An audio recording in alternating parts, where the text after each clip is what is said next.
Jim Davis.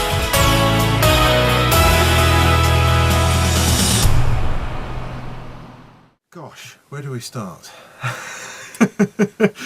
This is one heck of a story, Stuart, and I think... Shall I tell you what struck me most about this? Was you persevered through every possible kind of adversity to make this happen. It simply wouldn't have happened without you. I've been staggered by that, researching your story, really. Do you want to tell me, from everything that's happened to you in the last sort of 30, 40 years, what's the key moment? The key moment was when my son died. Before we come to Ben and what happened to him and subsequently what happened to you, do you think then, as a result of your childhood and the nature of some of the adversity you had to deal with there, you developed perhaps a keener imagination than most, or at least a sharper perception of what your imagination could do? Oh, definitely, without a doubt. I mean, academically, I couldn't do anything at school. I left school without any qualifications, so I was not only beaten by the kids, I was beaten by the masters at school for being stupid.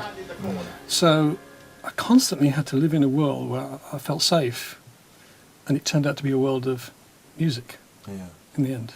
Coming forward a few years, you did hear that music again, didn't you? In the most tragic of circumstances. Tell us what happened.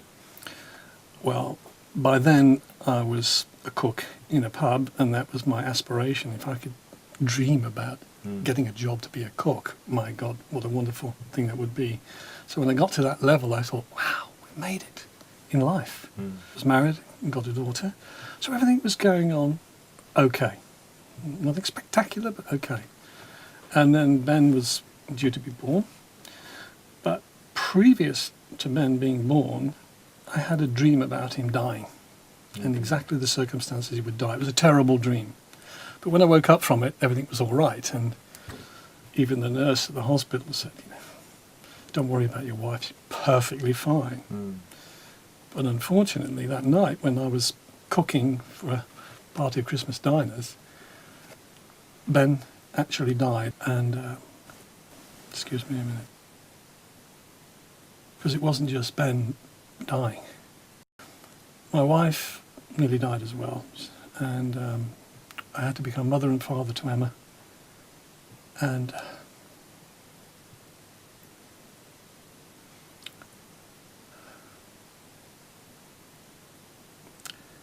I had to be strong for Emma, and I didn't know what to do. Had to bury Ben on my own on one horrible Christmas day, freezing cold, just me and my mother, and that night I was completely destroyed. Because no sleep, you don't sleep when things like that happen, because I had to put Emma to bed and she didn't know what had happened to her brother, I didn't know what to say to her, she didn't know what had happened to her mother. I went into this kind of mind thing again from when I was a kid. I went to the place where it was safe for me again, at least for a time anyway. And then suddenly the music came back. So it was a really difficult time. While I was cooking, the music came back again. And I had a griddle in front of me, I was cooking steaks and things, and in that griddle became kind of a video screen of my mind. So I saw the orchestra, I saw all the instruments, and I saw this beautiful song being sung. I thought, wow, I can remember it. That's amazing. It is amazing, isn't it? Because normally, if you'd had a dream, all of us will have had that experience where you wake up from the dream with no recollection of the detail of what you've just been through or experienced. But this was as vivid to you whilst you were awake as it was whilst you were asleep. It never left me. Incredible. What's even more astonishing, I think, about that phenomenon is that you weren't in any way musical, were you? No. You couldn't play a musical instrument, you couldn't read or write music in any way. You were no more musical than somebody who enjoys the odd song on the radio. I was the worst music student you could possibly have. But here you are with effectively an entire symphony in your head, which you remembered, not just the melody, but the very instruments involved. And it was good I remembered all the instruments, because I could almost walk through the orchestra in my mind and see the piano and see the trumpets and see the strings and see the cellos. And that was very important for many years later on. Now, Jo obviously did survive, thank goodness, but it was incredibly traumatic, wasn't it? And it took her a long time to get through all of that. But through all of this, you became very focused, didn't you, on this music that you'd heard, which led you to a huge decision, didn't it? Yes. It wasn't sort of instant decision, and it was because over a period of like 12 or 18 months, where the music was playing all the time, day and night. And it was like I was getting a message. If you don't go and do this music, I'll plague you until you do. I could no more tell my wife about this dream than I'd had from Ben's death. I couldn't tell her. I was really on the horns of a dilemma. I didn't know what to do. But when she came out of hospital and I looked after her and eventually she got as well as she could be and got stronger, then I started feeding her little bits of information that I'd seen a film about this. What film? Oh, it's a film. I'm going to make a film. I thought that was the easiest way, rather than say, I've heard this music about Ben's death. So I told her about this film I wanted to make. And she said, now at the time, and I said, I've heard it in my head. Now, obviously, people like me would have been diagnosed as schizophrenic. Potentially, yes. Without a doubt. Hearing things in your head, telling you to go off and do things. Schizophrenic, no doubt about it. And I knew that. And I was worried about it because, I was told to go and get some therapy, which I didn't want. I wanted to get this music out, So one day I had this voice which said to me, you've got to go to London to do the music. That's where you will do it. Okay. And that's when I told her that's what I was going to do, which you can imagine what that cost. Well, you had your own daughter and an adopted daughter by this point, so you were basically proposing to your wife that you were going to uproot and leave the family to go and try and create a symphony that you'd heard in your head. I can only imagine what her reaction must have been. The universe conspired, though, to eventually allow her to let you do this. She agreed, didn't she? She said, go, you've got 6 months. What were the other terms and conditions? Well, do it in 6 months or, you got a chance to come back. Okay. So you went off down to London? Yep. Like Dick Whittington with your bag on your back and away you went? Yep, no money, nothing. And that in itself was an astonishing part of this story because you ended up living on the streets pretty much, didn't you? Yeah, for a long time. And that was my kind of wilderness years because when I didn't come back, obviously in that meantime Joe had met somebody else and eventually she married. And I didn't really have any contact then because I was seen as a very strange person that needed help. I should be in a hospital somewhere, really. So... Do you forgive them for feeling that way? I absolutely understand. Totally, of course. But I had several years where, obviously, my ex, who was now remarried, didn't know where I was. And I was not going to tell my daughters, even through letters, how I was living at all. Okay. There's no way I would do that and embarrass them. So how long a period of time was this before you could say that you were, as an individual, perhaps back on your feet again?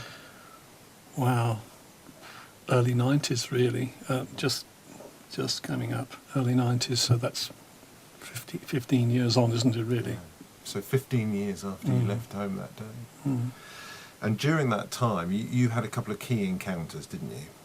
Which really moved this story on. Oh, yeah, absolutely. So this is where it's amazing even to me, really, that I'm sitting outside the BBC studios in Wood Lane and I used to walk down there just looking at this place. And being, as I thought I was, spiritually tuned in, mad some people would call it, I was watching all these very powerful creative people come out of the BBC and thinking, one day, you'll be playing my music in there and maybe showing the film I want to make that I'd talked about many years ago. And I met Anthony Wade, a jazz musician, just by pure chance. And I was sitting on the pavement, he came walking by and he must have looked at me and thought I was begging, but I wasn't. I was just writing my story. And it was a lovely place to write. he stopped and said, "Oh, what are you doing?" Told him what I was doing, and he walked on. So I thought, okay. And I saw him stop about 50 metres further down and turn around and come back. "What are you doing with your guitar?" I said, I'm learning the guitar. By then I picked it up a little bit. Okay. And he said, "Right, I'm interested in your story and your music." And from then, he said something absolutely astounding I didn't expect. He said, "Come back to my place. I'll put you up for a few weeks and then we can talk about it, because I'm a jazz pianist and maybe I can help you convert your bits on the guitar and what you've got in your head into a piano piece for you." Amazing. So that was the next key thing. And of course you explained to him about your dream to have this music from your head turned into a full symphony orchestra played by, and there was only one orchestra that was good enough to play this. Oh yeah, absolutely. The London Philharmonic Orchestra, the only orchestra you were prepared to play this piece. Yeah, So in fact, although it was devastating to hear it was going to cost you hundreds of thousands of pounds, it actually brought everything into much sharper focus, didn't it? Absolutely. Because then you knew your next task, which was to raise money. I managed to get a job with another incredible person, Khalid Javaid, who owned this hostel for the homeless. And he said, "My night manager's not working tonight, and I need somebody to cook the breakfast for the inmates." I said, "Great, I'll do it. Qualified, I'm in. I'll do it, you know. I mean, we're talking about inmates that are drug takers, glue sniffers, mad people who kill you, you know." Yeah. And he said, "I'll give you a room next to the kitchen," which was very small, but heaven. As long as I got my guitar and a few notes. And that was the key moment. Without Khalid Javaid, it would have been impossible to get to the next step to make the money. So to him, grateful thanks. We have to summarise in a way, because obviously, I mean, don't panic if you want to know more about this, because Stuart's written the most wonderful book describing this journey in wonderful detail. But you then spent the next 10 to 15 years raising the money that you needed to engage the London Philharmonic, all the while working on honing the music, taking what was in your head and translating it onto paper and creating the symphony. Let's skip forward a stage or so here, because Anthony came back into your life, didn't he, after you'd managed to raise the money. What was that encounter like when you managed to track him down and go, "Do you remember me?" He couldn't believe it. He thought it was some kind of a joke that I was playing, obviously. How much money had you raised at that point? Oh, must have earned, I suppose, at least £500,000 Okay. at that point. From nothing. From nothing. From a room next to a kitchen in a hostel. Yeah.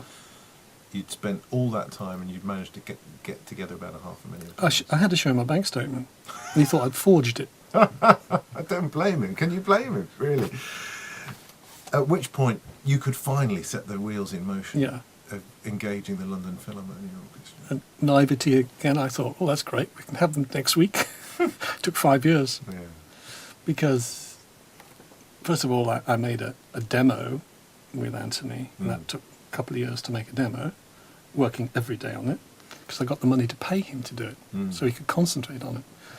And we did the most incredible demo, and from there he actually introduced me to the conductor of the Philharmonia, and from then all the powers that be, because I was paying for it, came on board. Yeah.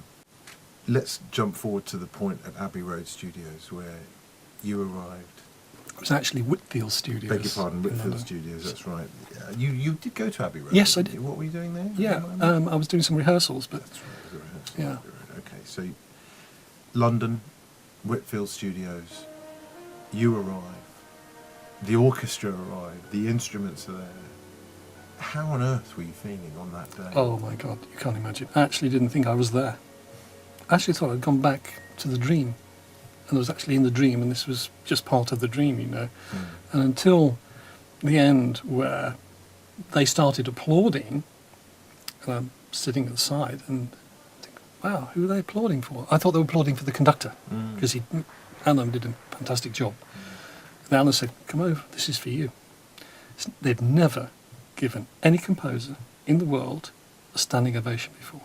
the orchestra themselves, each and every individual member stood up to applaud you because of what you'd done and how you'd achieved it.